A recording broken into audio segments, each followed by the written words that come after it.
for the Globe and Mail is saying they are tired of explaining their Indigenous culture to others.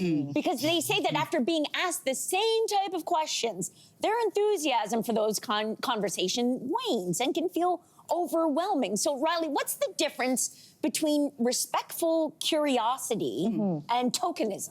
Yeah, okay, another great question, another heavy one, but I think it's actually like, it's way more about the context in which you're asking the question than the question itself for me. And so what I mean by that is like when people ask me questions, I'm like, yeah, like I am a researcher in the subject area, I am a public speaker. In some way, I consent to being asked questions and having a response to give.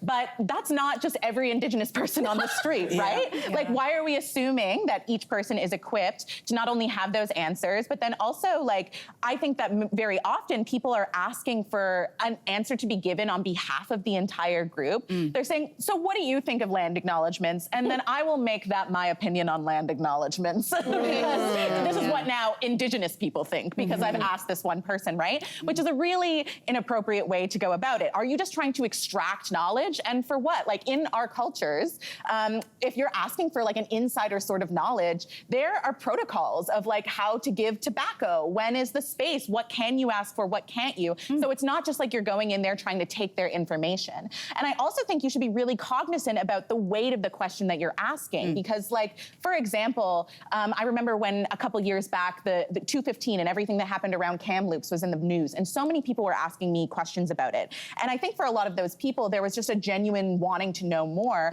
but now I'm spending the rest of my day thinking about like these unmarked graves and the atrocities of genocide, and it's like a lot heavier of a thing for me to be brought up than it is for like a person that doesn't have that direct tie. So it's more of a thing about maybe not the question itself, but ask yourself, is this an appropriate person? Is this an appropriate time? Yes. Do I have things to offer back when I get this knowledge? Can I do my own research as well? Knowing that onus, that burden. It's, you know, I know. On the heels of the last conversation, it could be looked at as another form of colonization. I am here to take something from you. And I think that that's something really deep to sit with. I think that, have you ever been in a room where someone, you know, you think their intentions are good, they want to learn something, and they ask the most cringeworthy, or they say the most cringeworthy things. It's like that odd uncle from a different generation, and you're like, oh my God, I'm so embarrassed on your behalf. And I think if you are sitting on your phone for the million hours a day that every single one of us is sitting on your phone,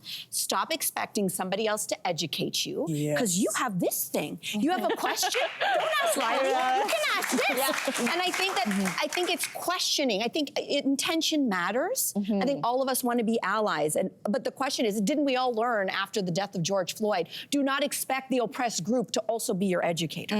That is not the role. So I think come with a good heart, or just pick up your phone and learn for yourself. Right? And I'll do you one better. The phone is a good place to start, but even that is a little problematic because there's so much misinformation on the internet. Try going by a library. They're everywhere. Pick up a book. Ask about a book to read.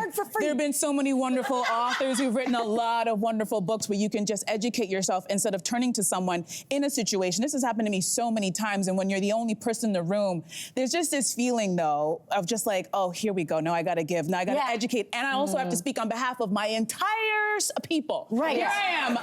Just call me Martin Luther King. Like, I don't always want to be in that headspace, but I say educate yourself. But I think there's this fine thing where I cannot describe it, where when I get asked that question, it's a feeling I know if it's cruel or if it really is curiosity. And I cannot describe it to you, but I know when it's cruel. And I just wish that people could understand that. I wish I could articulate it, but it's like, it's the most uncomfortable feeling. Hey, you, come a bit closer. We've got so many more must-see interviews, spicy debates, lifestyle tips, and pop culture moments. So subscribe to our channel by tapping the logo below and don't miss out.